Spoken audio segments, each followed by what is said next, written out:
Ya. Siapa yang menikmati pertumbuhan ekonomi di selatan ini? Ya. Sebenarnya jawabannya sederhana, Pak. Pertumbuhan. Berarti pertanyaan saya yang rumit ya? Ya kalau Bapak tanya pertumbuhan ekonomi untuk siapa ya? Seharusnya welfare ya, untuk kesejahteraan kita semua. Itu kan begitu. Maka saya jawabannya sederhana. Cuman yang angka-angka yang Bapak sebut ini de facto.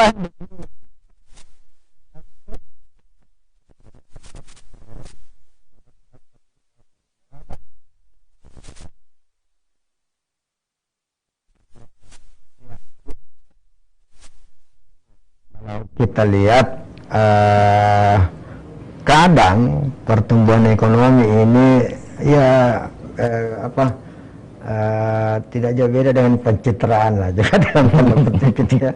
Sehingga kadang-kadang angka itu memang menjadi tolak ukur. Jadi kalau kita juga tidak pahami sebenarnya angka ini maknanya seperti apa, gitu kan, itu juga akan menjadi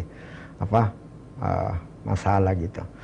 Tapi memang di dalam ekonomi tolak ukur atau untuk membuat klaster itu negara masuk dalam negara sedang berkembang, negara maju, negara kaya, memang adalah dilihat dari GNP per kapita. Tapi bisa sambil minum loh. Boleh.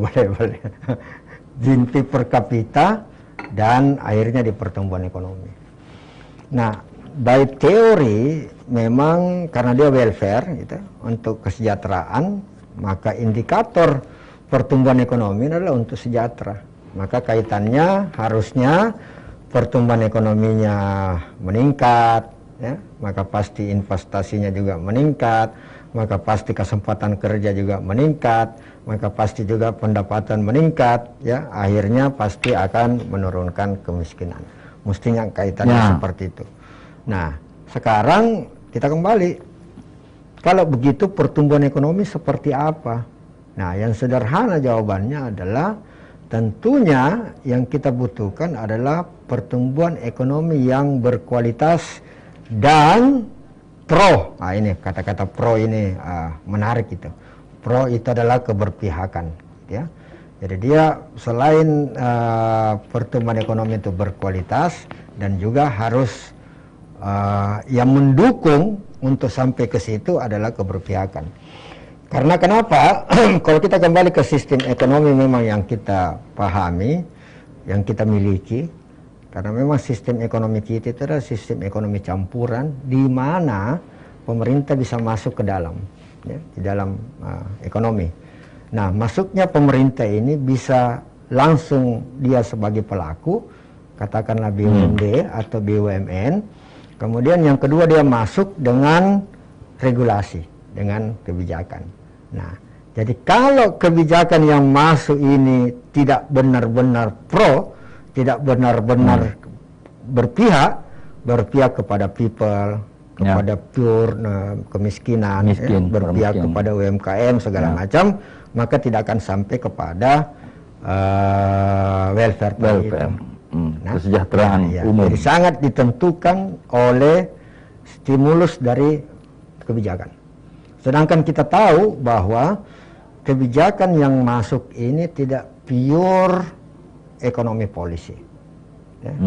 Ada political policy.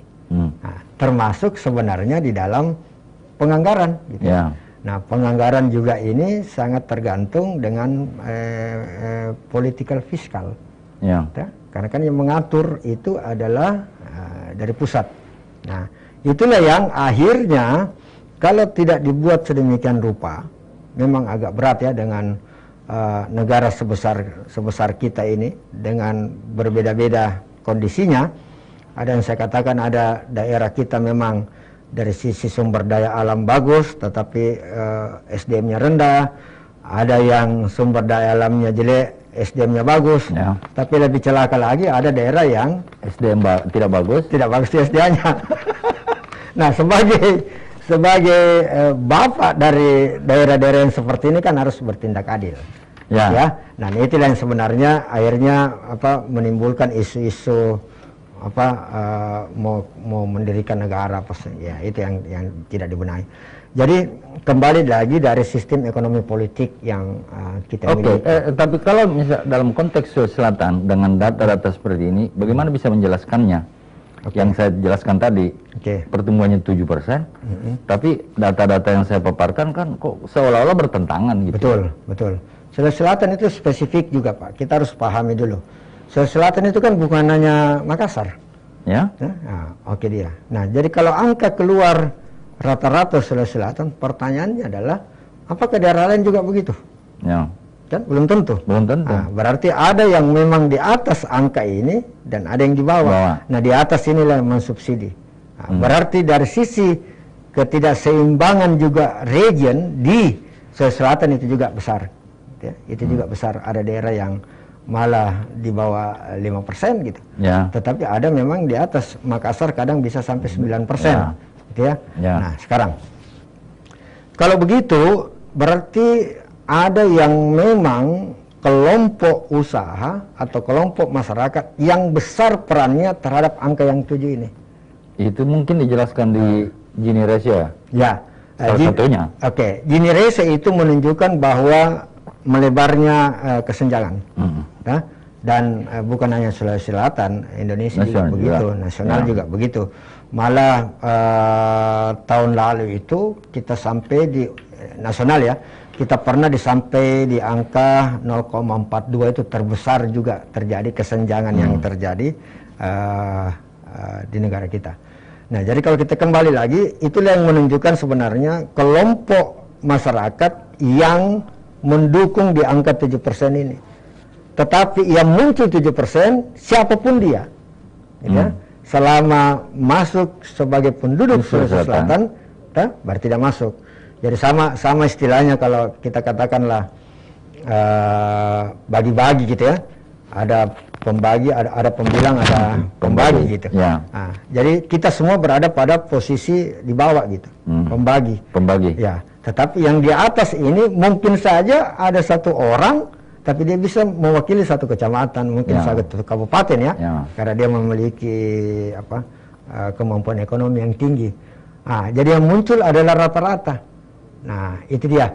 Nah, jadi kalau begitu seperti saya bilang tadi, kalau analisa saya adalah memang bisa sampai di angka 7% akibat dari kelompok masyarakat yang kelas menengah ini yang memang lagi banyak, OKB, orang kaya baru. Nah, biasanya kan kalau ada keluarga kita nih OKB, kalau orang Makassar itu menyebutnya mendapatkan penyakit piti gitu kan, piti Bali, piti sabar di Bali, pokoknya piti. Nah, itu dia. Nah, ini yang kelompok ini yang di tengah. Nah, ini yang men-trigger sehingga pertumbuhan ekonomi kita tinggi. Nah, yang di bawah, ini yang memang kasusnya berbeda, tetapi tidak tercover di angka 7% ini. Nah, sehingga tidak heran, kalau menurut saya tidak heran kalau pertumbuhan ekonomi memang tinggi, tetapi pengangguran juga tinggi, kemiskinan juga tinggi. Akibat dari, itu dia tadi ya, ada sekelompok masyarakat yang memang menikmati sehingga sampai di angka 7%. Ada yang tidak. Nah, pertanyaan berikutnya, kalau begitu bagaimana? Ya, itulah tadi yang saya bilang, harus ada regulasi, harus ada aturan yang untuk welfare semua. Ya. Jadi negara tidak melihat siapa yang penyumbang terbesar, seharusnya negara melihat adalah semua individu yang domisili atau tinggal di Sulawesi Selatan. Kalau tidak, maka saya yakin angka Gini rasio kita juga akan semakin besar. Ya. Kesenjangan pendapatan juga semakin besar. Dan kalau tidak lebih hati-hati lagi, bukan saja hanya sampai di unbalance pada income, dia akan sampai juga di unbalance pada region. Ya, daerah-daerah juga akan mengalami kesulitan. Kota dan desa juga akan seperti itu. Nah, itulah isu yang selama ini yang mestinya dimasuki, karena memang kita sistem ekonomi, maka negara bisa masuk dengan membuat regulasi segala macam. tetapi regulasi yang kita harapkan adalah regulasi yang keberpihakan yang harus jadi lebih tinggi. Artinya masih struktural dong kalau begitu ya. Yes. Dan some people left behind. Yes. Sehingga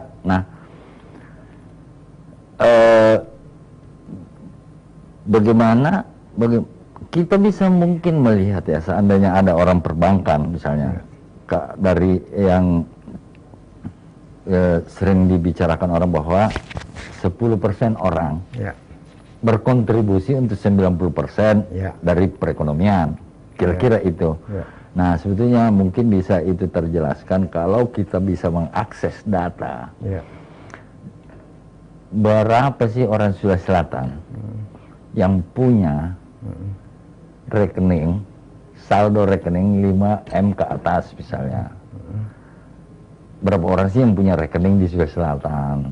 Sebenarnya sehingga itu bisa menjelaskan sebetulnya. Ini menarik karena ini disertasi saya, Pak. Kita bicara tentang inklusi. Inklusi. Ya, inklusi keuangan. Nah, inklusi keuangan ini kita bisa sandingkan dia dengan literasi keuangan. Tapi ada yang menarik juga sekarang, kebetulan Bank Indonesia juga sangat concern ini, dan kebetulan ada riset yang saya lakukan sekarang. Memang dia melihat inklusi keuangan salah satu, tidak apa-apa barangkali kita sebut saja di sini, seperti di Luwu Timur, Pak. Nah, Luwu Timur itu tambang, ya, dominan di tambang. Tetapi tenaga kerja bekerja banyak di sektor pertanian. Nah, itu kan tidak inklusif, tidak inklusif gitu. Nah, jadi bukan saja itu. Beberapa daerah juga seperti itu. Mestinya leading sektor di daerah itu juga setara dengan kesempatan kerja yang dia ciptakan. Leading kemakmurannya masyarakat juga dong ya. Nah, itu yang lagi kita riset. Ini malah timpang di situ. Anomali. Ya, betul, anomali. Anomali. Ya, nah itu. Menarik itu riset. Ya, jadi bukan hanya persoalan kalau inklusi keuangan memang kita sudah financial inclusion ini kan memang sudah isu lama, Pak. Isu lama. Ya, tapi itu saya kira itu hal menarik. Ya, kemudian yang kedua itu tadi berapa banyak apalagi demografi kita yang luar yang begitu luas gitu ya. Berapa banyak kantor bank yang dapat diakses, itu satu. Kemudian jumlah rekening di masyarakat. Kemudian yang ketiga juga jadi penting adalah salah satu fondasi dari inklusi keuangan itu bagaimana keberpihakan itu. Nah, karena perbankan itu kan intermediasi. Nah, jangan sampai dana yang dia kumpul di masyarakat itu tidak termediasi kepada sektor-sektor UMKM. Nah, saya kira Pak Anas itu harus menjadi perhatian pemerintah. Ya, harus. Yang leading sektornya ekonomi di suatu daerah, harusnya ini menjadi leading kemakmurannya juga. Betul. Leading sektor kemakmurannya masyarakat setempat. Betul. Termasuk Sulawesi Selatan. Ya. Saya sedih sekali. Saya melakukan riset kecil-kecilan. Ya. Sederhana, saya anak petani. Ya. Sehingga Sulawesi Selatan ini bangga sekali dengan bahwa kita, Sulawesi Selatan, menyediakan beras pangan kepada seluruh provinsi di Indonesia. Ya, betul. Lumbung pangan. Lumbung pangan. Ya. Tetapi apa yang dialami nasib petani? Kemakmuran petani kan kita ukur dengan nilai tukar petani. Betul. NTP. Ya. Saya riset kecil-kecilan. Ya. Sejak November 2019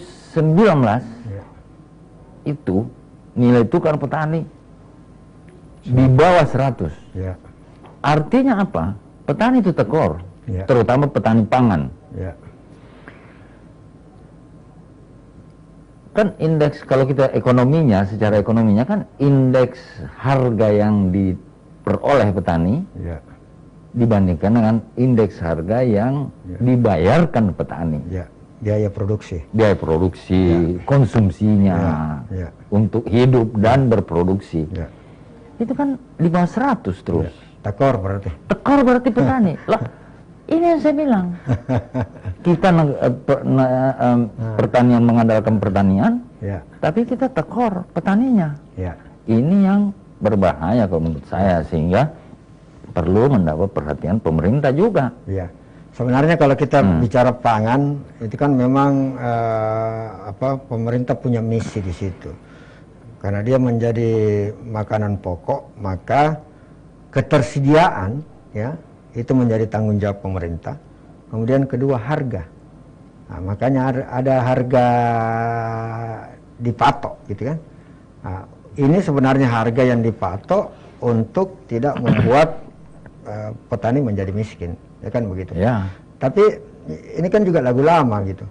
Belum apa-apa mulai kasus pupuk susah, benih susah. Kemudian ditambah lagi, walaupun ada Bulog, saya juga kadang-kadang tidak mengerti posisi Bulog di sini. Tetapi tengkulak juga masih merajalela di luar gitu. Jadi saya setuju sekali. Dan apa yang terjadi, kalau harga membaik, nah harga ini seharusnya kan dinikmati oleh petani. Tetapi bukan petani yang menikmati akibat dari kenaikan harga ini. Nah, tapi ini dinikmati oleh ini pasokan rantai yang panjang ini, para pedagang-pedagang pemburu rente ini. Dan pemerintah cepat sekali menahan kenaikan harga produksi petani. Betul. Karena melindungi konsumen. Betul. Nah, jadi yang mana kan? Ya. Lindungi konsumen atau lindungi produsen petaninya? Betul. Padahal ini yang kita andalkan untuk berproduksi. Kan pemerintah tidak bisa menanam padi dong. Belum lagi kita bicara beras impor. Belum lagi bicara impor. Bocor sana, bocor sini. Bocor kan katanya. Nah, ketika itu dikontrol. Tapi pemerintah hanya mengontrol kenaikan harga produksinya petani kita. Ya.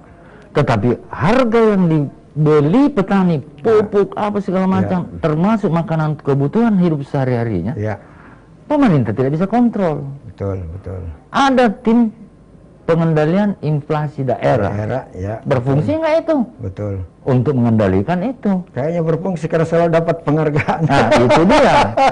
Itu dia maksud saya. Kenapa ketika masyarakat menikmati harga, petani ini misalnya menikmati harga lebih, cepat sekali dikontrol. Tapi ketika petani belanja untuk kebutuhan produksi, tidak terkontrol.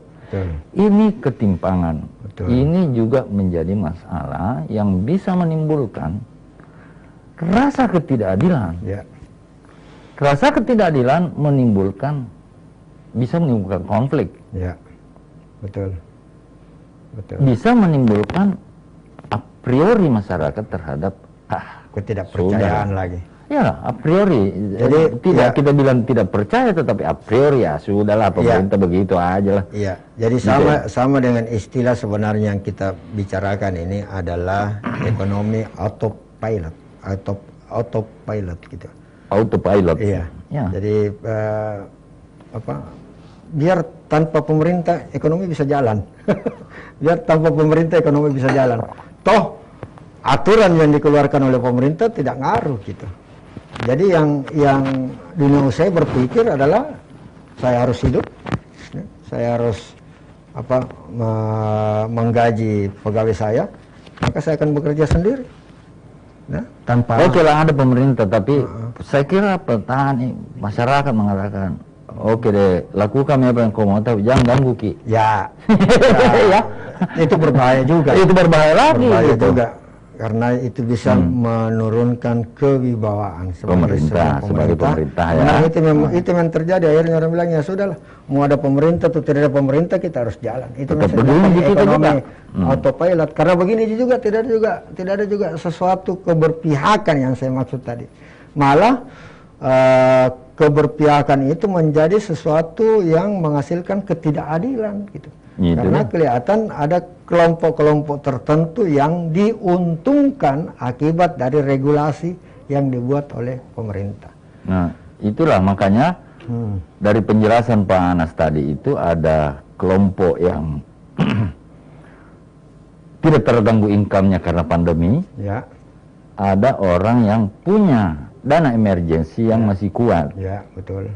Kalau saya tambahkan satu, di masa pandemi ada orang yang masih bisa mengambil keuntungan besar di masa pandemi. Yang tidak punya dalam tanda petik rasa kemanusiaan gitu. Obat dia kasih mahal. Itu dia. Malah terakhir untuk penguburan apa tuh, pembakaran mayat itu, kremasi dia kasih sekian kali lipat, itu kan juga tidak punya rasa apa ya, bukan. Jadi ya oke lah, perekonomian. Tapi kan dalam ekonomi selalu saja ada yang seperti itu. Ada seperti itu. Di mana saja ada situasi apapun, ada orang bisa mengambil moral hasar, ada mengambil keuntungan. Selalu ada. Kalau legal oke lah, tetapi kalau yang tidak legal, yang kondisi susah lalu mencari keuntungan. Bayangkan kalau orang susah pun di korupsi. Itu dia. Ya kayak bansos lah ya. Double-double dosanya. Double-double dosanya.